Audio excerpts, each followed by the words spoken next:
शहरातल्या पोरीसाठी आज खास पार्सल आलंय, तो म्हणजे घरचा मसाला। नमस्कार मंडळी, माझं नाव पल्लवी। सुरुवात करते आजच्या व्हिडिओला। धावपळीच्या जीवनात घरची चव विसरली होती आणि खरं सांगू का, घरची खूप आठवणही येत होती। तेवढ्यात मला कॉल आलेला होता की मॅम तुमचं पार्सल आलंय, लवकर येऊन जा। मग काय, घाईघाई सगळं आवरलं आणि हळूहळू पावलांनी निघाले। तुम्हाला तर माहिती आहे, कधीही वेळेवर पोचत नाही मी। एक गोष्ट सांगू का, तुमच्यापैकी बऱ्याच जणांचे मला खूप मेसेजेस आलेले आहेत, कमेंट आलेले आहेत की ताई तू घरी कधी जाणार आहेत, खूप दिवस झाले घरचे व्हिडिओज दिसले नाही।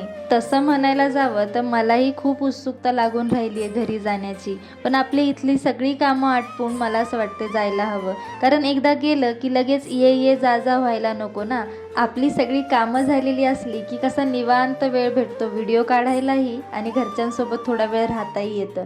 पण आता मला घरची आठवण थांबवता येत नव्हती, म्हणून एका ताईंनी मला घरची आठवण असा मसाला पाठवलाय बरं का। घरगुती मसाला आहे, त्याबद्दल रेसिपी व्हिडिओ मी लवकरच घेऊन येणार आहे। मजेची गोष्ट म्हणजे पार्सलवाल्या ताईसोबत आता घट्ट मैत्री जमली आहे। जेव्हाही जाते तेव्हा आम्ही एकमेकींसोबत हसत खेळत गप्पा मारत असतो। आणि तुम्हाला सगळ्यांना तर माहीतच आहे की तुमची लाडकी शहरातली पोरगी आहेच बोलक्या स्वभावाची, जिथे जाईल तिथे आपुलकीचं नातं निर्माण करणारी।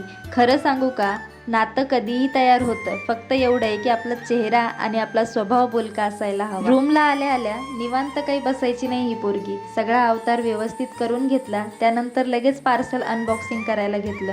खरं सांगू का, पार्सल माझ्या हातामध्ये आला ना, जोपर्यंत मी त्याची अनबॉक्सिंग करत नाही आणि पार्सल जोपर्यंत पाहतो तोपर्यंत माझ्या मनाला काही चैन पडत नाही। पार्सलमध्ये काय होतं हे मला आधीच ठाऊक होतं, पण तरीही म्हटलं ओपन करून पाहते। पार्सल ओपन झाल्या झाल्या मसाल्याचा इतका सुंदर सुगंध आलाय ना, कायच सांगू। रेसिपी लवकरच घेऊन येते। व्हिडिओ आवडला असेल लाईक करा, शेअर करा, सबस्क्राईब करायला विसरू नका।